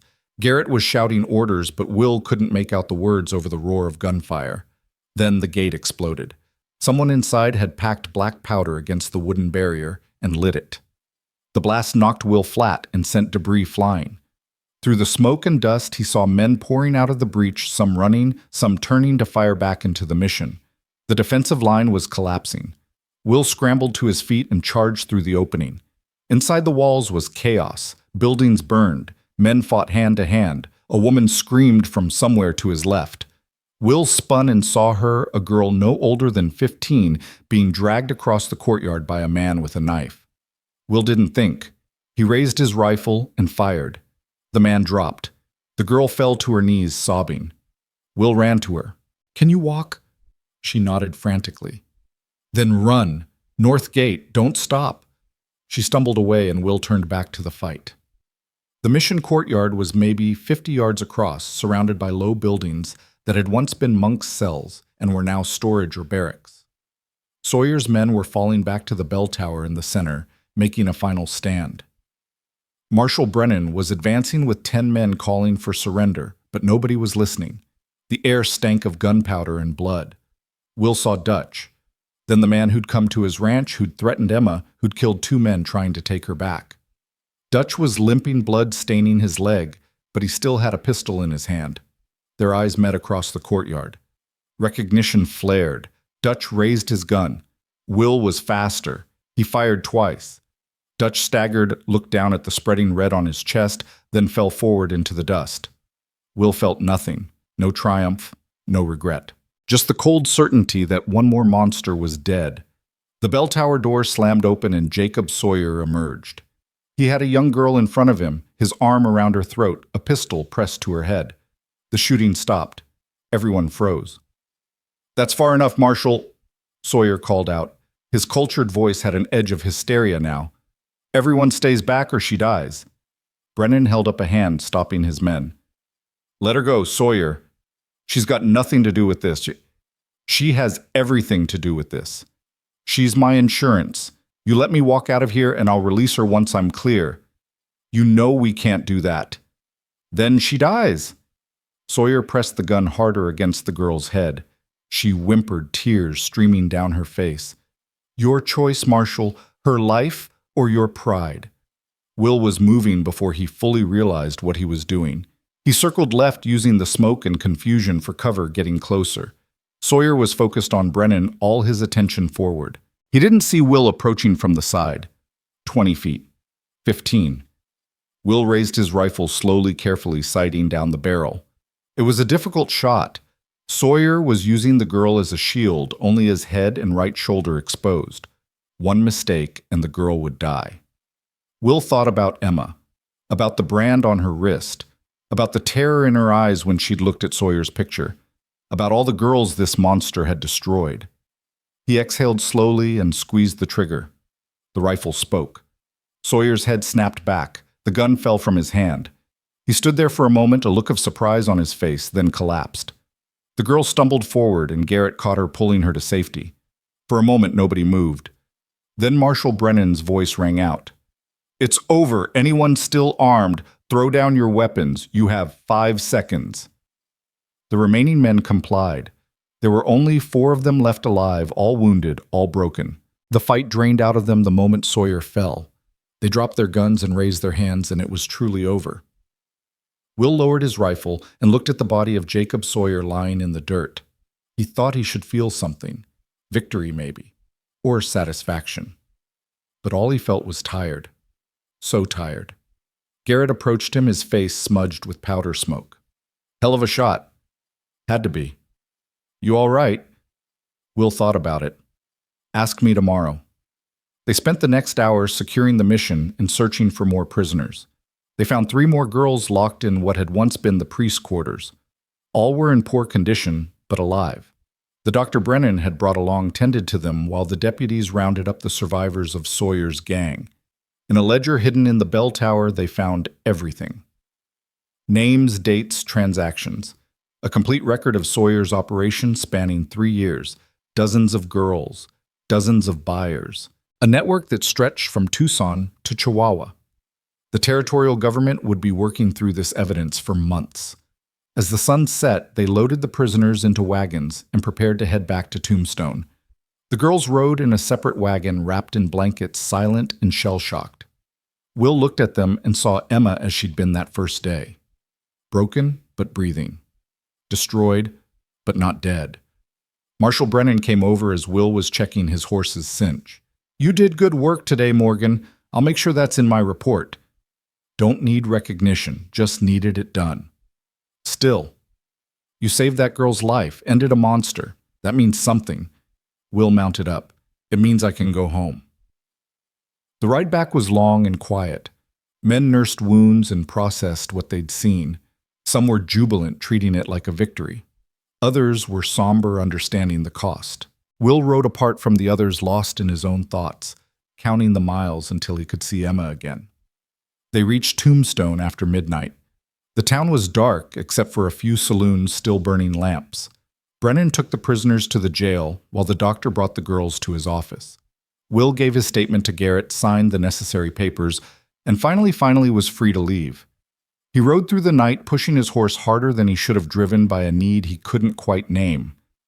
The ranch appeared in the pre-dawn darkness, lamplight glowing in the kitchen window. Emma must have been waiting up. Will felt something loosen in his chest. He dismounted and climbed the porch steps. The door opened before he could knock. Emma stood there in her nightgown, her hair loose, her face pale with exhaustion. For a moment, they just looked at each other. Then she was in his arms, holding him so tight he could barely breathe, and he was holding her just as tight, and neither of them spoke because there were no words for what they were feeling. It's done, Will said finally. Sawyer's dead. The girls are safe. It's over. Emma pulled back just enough to look at his face. Her hands cupped his cheeks, her thumbs tracing the lines of fatigue and smoke stains. Did you tell him? Did you tell him about me? No. But I made sure he knew his last moment on Earth, made sure he saw it coming. That had to be enough. Emma nodded slowly. Then she kissed him soft and lingering, and Will tasted salt from her tears. They went inside and Emma made him sit while she heated water. She washed his face and hands like he was a child, gentle and thorough, cleaning away the blood and dirt and powder smoke. Then she made him eat, even though he wasn't hungry. Only when she was satisfied did she let him speak. He told her everything. About the mission, about the fight, about the girls they'd rescued. He told her about Dutch, about how that particular demon would never hurt anyone again. He told her about Sawyer's last moments, about the ledger they'd found, about the network that was now exposed and would be dismantled. When he finished, Emma was crying quietly. 7 girls, she whispered. You saved 7 girls. We saved them. If you hadn't survived, hadn't told us where to look, we never would have found them. I didn't do anything. I just didn't die. That's not nothing, Emma. That's everything. She looked at him with red-rimmed eyes. What happens now? Now we live, we rebuild, we figure out what comes next. Together. Will took her hands in his. If you'll have me. Fresh tears spilled over. I'm broken, Will. I'm damaged. I have nightmares. I jump at shadows. I don't know if I'll ever be the person I was before. I don't care about who you were before. I care about who you are now. And Emma, you're the strongest person I've ever met. You survived something that would have destroyed most people. You're still here, still fighting. That's all that matters. I don't feel strong. You don't have to feel it for it to be true. Emma laughed through her tears. When did you become so wise? I'm not wise. I'm just a man who knows what he wants. And what's that? You, here, every morning, for as long as you'll stay. She leaned forward and rested her forehead against his. I'll stay. Promise. I promise. They sat like that as dawn broke outside, two people who'd found each other in the worst circumstances, who'd fought together against darkness, who'd somehow impossibly found hope in the wreckage. In the days that followed, the ranch settled into a new rhythm. Will worked the land with renewed purpose, planning improvements he'd neglected for years. Emma tended the garden and the house, slowly claiming ownership of spaces that had been empty too long. The bedroom that had belonged to Sarah became hers. The kitchen that had produced nothing but simple meals became a place where good smells drifted. The porch where Will had sat alone for 3 years became a place where two people watched the sunset together. They didn't talk about the future, didn't make grand plans or promises. They just lived day by day, moment by moment, learning each other's rhythms and habits. Emma's nightmares came less frequently. Will's silences grew more companionable than haunted.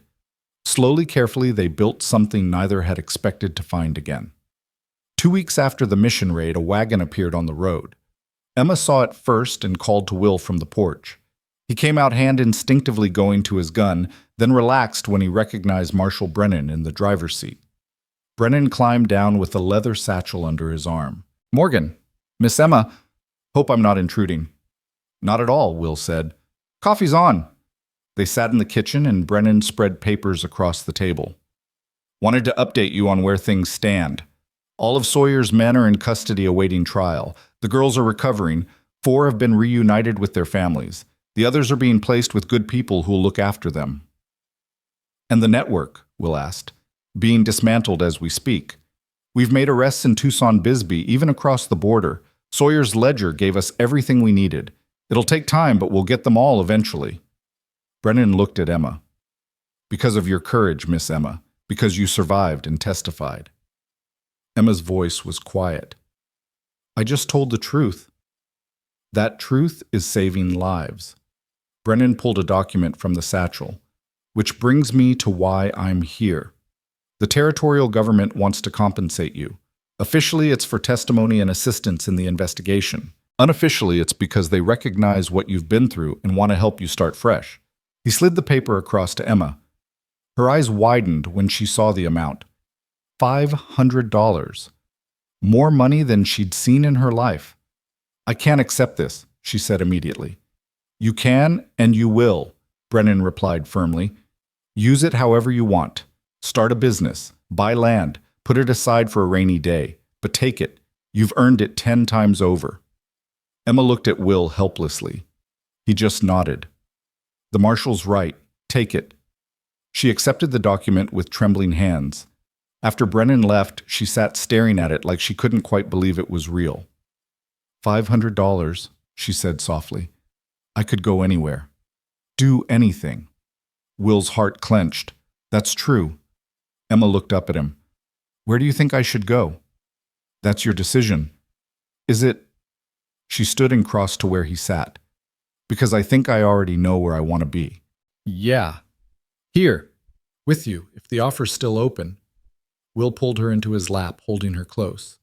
"The offer's permanent." "Good. Because I'm thinking we should use this money to fix up the ranch. New roof for the barn. Maybe expand the house. Build something that lasts." "Something that lasts," Will repeated. "I like the sound of that." Emma smiled, and it was the smile of someone who'd finally found home. The seasons changed. Summer gave way to fall, the brutal heat softening into cool evenings and golden afternoons. The ranch transformed under their combined efforts. The barn got its new roof. The house gained a second bedroom and a proper kitchen. The garden flourished under Emma's care, producing more vegetables than they could eat. They sold the surplus in town, and the money combined with Emma's compensation began to accumulate. One October evening, as they sat on the porch watching the first stars appear, Emma said, "I've been thinking. About Sarah." Will tensed slightly. "What about her?" about how she'd feel, about me being here, in her house, in her life. Will was quiet for a long moment. You want to know what I think? Yes. I think Sarah would have liked you. I think she would have approved. She always said life was too short to waste on regret or loneliness. She'd want me to be happy. He looked at Emma. And I am. Happier than I've been in years. Happier than I thought I could be again. Emma's eyes filled with tears. I wish I could have known her. Me too. But Emma, you're not replacing her. You're not competing with a ghost. You're just you. And that's more than enough. She leaned against him, her head on his shoulder. Tell me something. When you found me that day, did you ever imagine we'd end up here? No. What did you imagine? Honestly, I thought you'd die, or recover and leave. I never imagined this. You staying, us building something together, this feeling like... He struggled for words. Like home, Emma finished softly. Yeah, like home. They sat in comfortable silence as darkness deepened around them. Somewhere in the distance, a coyote sang and another answered. The wind carried the smell of sage and dust and the promise of rain. The land stretched out before them harsh and beautiful, and for the first time in either of their lives it felt like they belonged to something larger than themselves. That night, as they prepared for bed, Emma stopped in the doorway of her room and turned to look at Will. Can I ask you something? Anything. The first day when I told you to kill me fast, why didn't you? Will thought about it. Really thought about it. Because I saw something in your eyes. Even through all the pain and fear, I saw someone who was still fighting, still alive. And I thought if she can keep fighting, who am I to take that away? And now, what do you see when you look at me now? He crossed to her and cupped her face gently in his hands. I see the woman I love. I see strength and courage and beauty. I see the future, my future, if you'll let it be. Emma's breath caught. Will Morgan, are you asking me to marry you? Not asking, not yet, just letting you know where I stand. When you're ready, if you're ever ready, I'll be here. She smiled through tears and kissed him softly. Thank you for everything, for finding me, for saving me, for showing me that life can still be good. Thank you for staying. They parted for their separate rooms, but both slept better that night than they had in months, knowing that tomorrow would bring more of the same blessed ordinary moments that made a life. Winter came to the Arizona territory with unusual gentleness that year. Instead of bitter cold and howling wind, it brought mild days and clear nights. Will and Emma spent the short days working side by side and the long evenings talking by the fire. They shared stories from their pasts, dreams for their future, comfortable silences that spoke louder than words. On Christmas Eve, Will rode into town and returned with a small wooden box. He set it on the table in front of Emma without a word. What's this? She asked. Open it. Inside was a silver ring, simple and unadorned, catching the firelight. Emma stared at it, her hand going to her throat. Will, it was my grandmother's, passed to my mother, then to me. I gave it to Sarah when we got married, and she wore it until the day she died. I buried her with it because I thought I'd never need it again. He took Emma's hand. But last week I went out to her grave and I talked to her, told her about you, about us. And I asked her permission to give you this ring. And Emma, I swear I felt her answer, felt her approval. So I dug it up and cleaned it, and now I'm giving it to you. I can't, this was Sarah's. Sarah's gone. I'll always love her, but she's gone. You're here. You're alive. You're the woman I want to spend the rest of my life with. So I'm asking now properly. Emma, will you marry me? She was crying openly now, clutching the box to her chest. Yes. God, yes. 1,000 times, yes. Will slipped the ring onto her finger. It fit perfectly, like it had been waiting for her all along. Then he pulled her close and kissed her, and it felt like beginning and ending all at once, like something sacred clicking into place. They were married in the spring when the desert bloomed. It was a small ceremony at the ranch, just Sheriff Garrett and his wife as witnesses, the territorial judge presiding. Emma wore a simple dress she'd sewn herself pale blue like the morning sky. Will wore his best shirt and pants and couldn't stop smiling. When the judge pronounced them husband and wife, Will kissed Emma like she was the most precious thing in the world, because she was. That evening, as they stood on the porch watching the sunset paint the sky in shades of gold and pink, Emma said, "Do you think the girls remember me, the ones we saved? I think they remember that someone came for them, that someone cared enough to fight for them. Whether they remember your face or name doesn't matter. They carry the knowledge that they were worth saving. That's what matters. I hope they find what we found, this peace, this happiness. They will, in their own time, in their own way." Emma leaned into him, his arm coming around her shoulders automatically. "Tell me the story again, the one about how you found me. You've heard it a dozen times. I want to hear it again." So Will told the story. About the morning wind and the burlap sack and the woman who'd asked him to kill her fast. About the decision to save instead of surrender. About the long road from that moment to this one. Emma listened with her eyes closed, and when he finished, she said, "Do you ever wonder what would have happened if you'd walked away, if you'd left me there? Every day, and every day I'm grateful I didn't." Me too. They stood together as darkness fell and the first stars emerged, two people who'd been broken by violence and healed by patience, who'd found in each other something neither had been looking for but both desperately needed. The desert wind whispered through the mesquite and carried with it the promise of rain, of renewal, of second chances that somehow impossibly came true. Inside the house, lamplight glowed warm and welcoming. The table was set for two. The bed they now shared was turned down and waiting. The life they'd built together piece by piece, day by day, stood solid and real around them. This was not the life Will Morgan had imagined when he'd buried his wife and retreated from the world. This was not the future Emma had seen for herself when she'd hung dying from a cottonwood tree, but it was the life they had, and it was good, and it was enough. More than enough. It was everything.